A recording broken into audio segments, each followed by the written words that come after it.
Assalamualaikum warahmatullahi wabarakatuh. Perkenalkan, kita dari kelompok 3 matkul teori perkembangan kurikulum. Perkenalkan, nama saya Muhammad Abdullah Fakih dan teman saya Uswatun Hasanah dan Darus Ramadan dan Isfania. Di sini kita akan menjelaskan tentang kurikulum. Pertama, prinsip pengembangan kurikulum.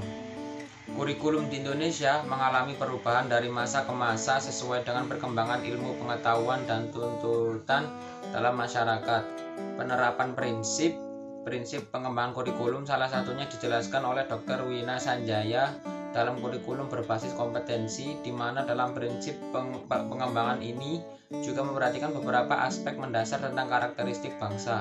Dalam makalah ini juga disebutkan prinsip-prinsip pengembangan kurikulum yang harus dijadikan acuan oleh pendidik dalam kurikulum tingkat satuan pendidikan yang telah ditetapkan oleh Badan Standar Nasional Pendidikan atau yang biasa disebut BSNP, serta prinsip-prinsip pengembangan kurikulum pada pendidikan anak usia dini. Jadi, kurikulum di Indonesia itu mengikuti perkembangan zaman. Apabila Indonesia tidak merubah kurikulumnya, maka bisa kemungkinan besar Indonesia sudah tertinggal tentang pendidikan oleh kurikulum negara lain. Meskipun kita sudah merubah kurikulumnya setiap beberapa tahun, dari misalnya kurikulum 2006 ke kurikulum K13, itu sering mengalami perubahan-perubahan, dan itu masih tetap saja membuat Indonesia masih tertinggal tentang pendidikannya. Oleh karena itu, semoga kedepannya kurikulum yang akan datang lebih maju dan membuat pendidikan Indonesia jadi lebih maju. Dan prinsip-prinsip dalam pengembangan kurikulum menurut Profesor Dr. Nana Saudi Sukmadinata terdiri dari 2 hal, yaitu prinsip-prinsip umum dan prinsip-prinsip khusus. Prinsip-prinsip umum meliputi A. Relevansi. Dalam hal ini dapat dibedakan relevansi keluar yang berarti bahwa tujuan, isi, dan proses belajar harus relevan dan tuntutan kebutuhan dan perkembangan masyarakat, dan relevansi ke dalam berarti bahwa terdapat kesesuaian atau konsistensi antara komponen-komponen kurikulum, yaitu antara tujuan, isi, proses penyampaian, dan penilaian yang menunjukkan keterpaduan kurikulum. Jadi, isi kurikulum itu harus sama dengan isi dan proses penyampaiannya. Apabila terjadi ketidaksinkronan, itu membuat kacau dalam kurikulum. Istilahnya, misalnya dalam pendidikan usia dini, semuanya harus disamaratakan. Dalam anak usia berapa harus membaca, harus mulai belajar membaca, dan itu tidak boleh dilakukan oleh anak PAUD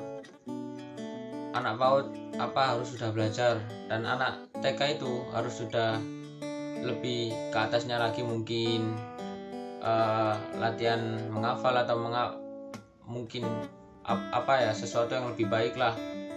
Dan itu harus tujuannya itu harus sama, dan isi proses penyampaiannya itu juga harus sama.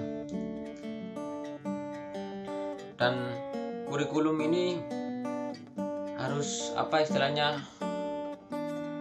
orientasinya itu harus jelas gitu loh, dan nggak boleh plan atau istilahnya kurang jelas orientasinya, karena kurikulum ini dipakai dalam satu negara, dan apabila kurikulumnya orientasinya itu tidak jelas, maka semuanya akan juga tidak jelas. Dan selanjutnya saya serahkan kepada saudari Uswatun Hasanah.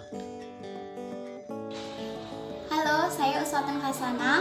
Saya akan membahas mengenai prinsip umum pengembangan kurikulum, bagian fleksibilitas, kontinuitas, praktis, dan efektivitas. Oke, yang pertama saya akan menjelaskan mengenai fleksibilitas. Bagaimana sih aspek fleksibilitas dalam pengembangan kurikulum itu? Fleksibilitas dalam kurikulum mempunyai artian bahwa kurikulum hendaknya memiliki sifat luas yang mampu beradaptasi atau penyesuaian di keadaan situasi apapun, penyesuaian tempatnya, waktu pelaksanaannya. Supaya apa? Supaya terjadi kesesuaian antara kemampuan latar belakang pendidik dan peserta didik. Oke, yang kedua, kontinuitas. Kontinuitas dalam kurikulum maksudnya adalah kurikulum harus berkesinambungan antara satu jenjang dengan jenjang yang lainnya.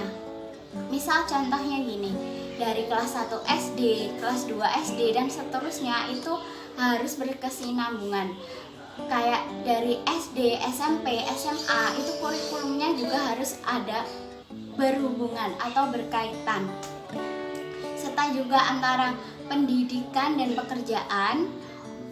Yang SMK biasanya kan berkesinambungan ya antara pendidikan dan pekerjaan.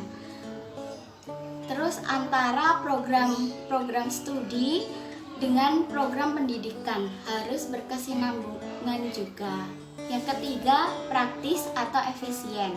Kurikulum harus bisa diterapkan atau mudah diterapkan di lapangan.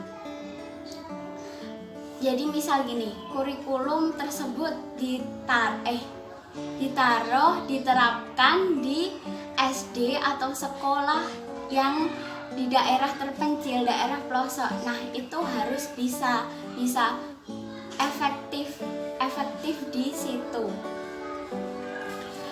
Supaya apa? Agar pengembangan kurikulum dapat memberdayakan sumber daya yang optimal. Dan yang terakhir, efektivitas. Efektivitas merujuk atau berkaitan dengan pengertian kurikulum yang harus berorientasi pada tujuan yang ingin dicapai dalam pengembangannya. Harus diperhatikan kaitan antara aspek utama kurikulum yaitu tujuan, isi, pengantar belajar, serta penilaian dengan kebijakan pemerintah. Oke, selanjutnya prinsip khusus akan dijelaskan oleh Isfania. Hai, saya Isfania Suna. Di sini saya akan menjelaskan tentang prinsip khusus. Prinsip khusus dalam perkembangan kurikulum meliputi yang pertama, prinsip berkenaan dengan tujuan pendidikan.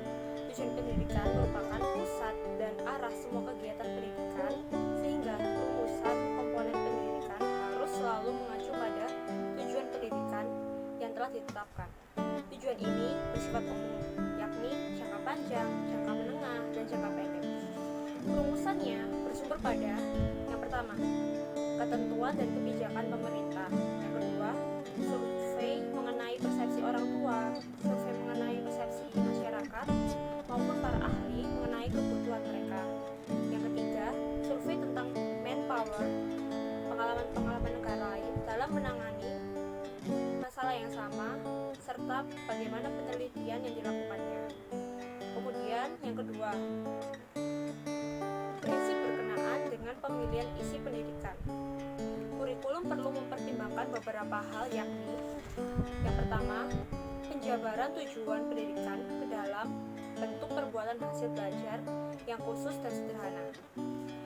Kemudian ada isi bahan pelajaran harus meliputi aspek pengetahuan, sikap, dan keterampilan.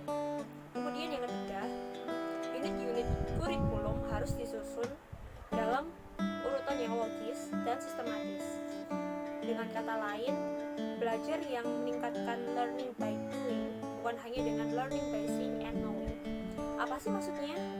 Jadi, learning by doing itu belajar yang menitik beratkan pada usaha belajar sambil beraktivitas, bukan hanya belajar dengan cara hanya mengamati. Kemudian yang ketiga, prinsip berkenaan dengan pemilihan proses belajar mengajar. Yang pertama, metode atau teknik mengajar yang cocok digunakan mengajar bahan pengajaran. Yang kedua, bagaimana metode atau teknik tersebut memberikan kegiatan yang bervariasi sehingga dapat melayani perbedaan individual para siswa. Kemudian yang ketiga, metode atau teknik tersebut memberikan urutan kegiatan yang bertingkat atau secara runtun. Kemudian Ada metode atau teknik tersebut dapat menciptakan kegiatan untuk mencapai tujuan kognitif, afektif, dan psikomotor. Kemudian yang terakhir, metode atau teknik tersebut dapat mendorong berkembangnya kemampuan baru. Sekian dari saya. Untuk penjelasan yang selanjutnya akan dijelaskan oleh Daris. Selanjutnya, prinsip berkenaan dengan pemilihan media dan alat pengajaran. Yang pertama, hal yang harus diperhatikan yaitu alat atau media pengajaran apa yang diperlukan. Yang kedua, kalau ada alat atau media yang dibuat, hendaknya memperhatikan bagaimana pembuatannya, siapa yang membuat, pembiayaannya, dan waktu pembuatannya juga itu bagaimana. Lalu yang ketiga, bagaimana pengorganisasian alat dalam bahan pengajaran, apakah dalam bentuk modul paket belajar atau lainnya. Yang keempat, pengintegrasiannya dalam keseluruhan kegiatan belajar. Yang kelima, hasil yang terbaik akan diperoleh dengan penggunaan multimedia. Lalu yang terakhir yaitu prinsip berkenaan dengan pemilihan kegiatan penilaian. Hal yang harus diperhatikan yaitu yang pertama, dalam penyusunan alat penilaian atau tes hendaknya diikuti langkah-langkah yang meliputi rumuskan tujuan-tujuan pendidikan yang umum dalam ranah kognitif, afektif, dan psikomotor. Yang kedua, merencanakan suatu penilaian harus memperhatikan apakah tes tersebut berbentuk laporan atau objektif, apakah tes tersebut diaplikasikan oleh guru atau murid. Yang terakhir, nomor 3, dalam pengolahan suatu hasil penilaian harus memperhatikan skor standar apa yang digunakan untuk apakah hasil tes digunakan. Seperti itu. Nah, ini kesimpulannya, pengembangan kurikulum adalah istilah yang komprehensif yang meliputi perencanaan, implementasi, dan evaluasi. Prinsip kurikulum dapat juga dikatakan sebagai aturan yang menjiwai pengembangan kurikulum. Prinsip tersebut mempunyai tujuan agar kurikulum yang didesain atau dihasilkan sesuai dengan permintaan semua pihak, yakni anak didik, orang tua, masyarakat, dan bangsa. Thank you. Ya, terima kasih. Kami ucapkan dari kelompok 3, wassalamualaikum warahmatullahi wabarakatuh.